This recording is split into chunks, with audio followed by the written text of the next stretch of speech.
Brought to you by TechnoSpark 20 series smartphones. I'm superhuman.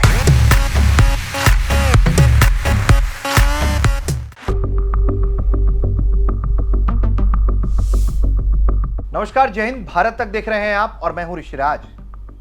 आज बात करेंगे लोकसभा चुनाव में ऐसे उम्मीदवार की जिसको भारत के प्रधानमंत्री नरेंद्र मोदी ने फोन किया, हालचाल जाना और उनसे उनके लोकसभा क्षेत्र में जहां से वो चुनाव लड़ रहे हैं उसके बारे में बात की, उनके लोगों को एक संदेश भेजा। वो संदेश क्या है ये भी हम आपको बताएंगे, लेकिन उस प्रत्याशी ने क्या किया है सबसे अहम बात है वो जानना।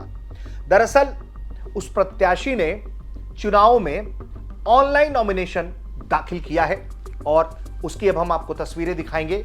ये शख्सियत कोई और नहीं, उत्तराखंड के पूर्व मुख्यमंत्री त्रिवेंद्र सिंह रावत हैं, जिन्होंने चुनाव में डिजिटल इंडिया का जो परचम लगातार भारत जिस तरह से डिजिटल इंडिया की पहचान पूरी दुनिया में बना रहा है, उसकी ही पहचान को आगे बढ़ाते हुए चुनाव में एक बड़ा हौसला दिखाया है, एक बड़ा कदम उठाया है और ऑनलाइन नॉमिनेशन जो है अपना दाखिल किया है और इस वजह से वो काफी चर्चा के केंद्र में है।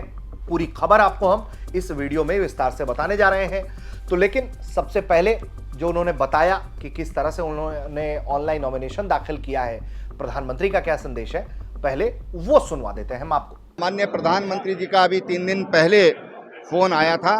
उन्होंने कहा हरिद्वार वालों को मेरी राम राम कहना। हाँ, निश्चित रूप से हरिद्वार से, और ये मोक्षदायिनी नगरी है, सप्तपुरियों में से जिसका सबसे ऊंचा स्थान है वो स्थान हरिद्वार से है।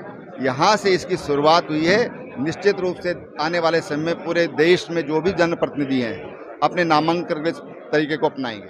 ये हरिद्वार लोकसभा सीट से बीजेपी के प्रत्याशी त्रिवेंद्र सिंह रावत हैं, जिन्होंने ऑनलाइन नामांकन किया है। त्रिवेंद्र सिंह रावत ने बीजेपी के कार्यालय से पूर्व सांसद रमेश पोखरियाल निशंक और हरिद्वार विधायक के मौजूदगी में कुछ इस तरह से बटन दबाकर ऑनलाइन नामांकन किया।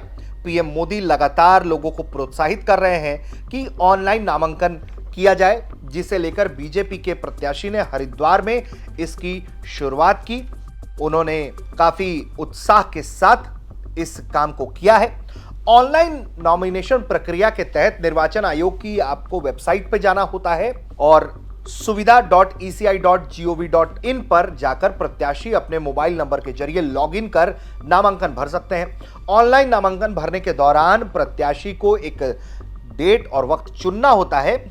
उस दिन वो खुद आरओ ऑफिस में जाकर ऑनलाइन नॉमिनेशन की एक हार्ड कॉपी भी जमा कर देता है, जिसके जरिए उसके डॉक्यूमेंट्स का वेरिफिकेशन भी किया जाता है। तो एक तरह से भारतीय चुनाव में जिस तरह से अब डिजिटल इंडिया की जो बात कही जा रही थी, उसकी छाप जो है आपको अब साफ साफ देखने को मिल रही है, जो कि एक अच्छी पहल है। और इस तरह से कुछ चुनावों में भी जो डिजिटल इंडिया है उसकी पहचान दिखाई देने लगी है और डिजिटल इंडिया का दमखम जो है वो दुनिया मान रही है। यही वजह है कि दुनिया के कई देश भारत के यूपीआई को इस्तेमाल करना चाह रहे हैं और भी कई तरह के सिस्टम्स जो हैं उन लोगों ने भारत से लिया है, विदेश में कई मुल्कों ने। ऐसे में चुनाव में इस तरह का पहल करना ये सराहनीय कदम माना जा सकता है।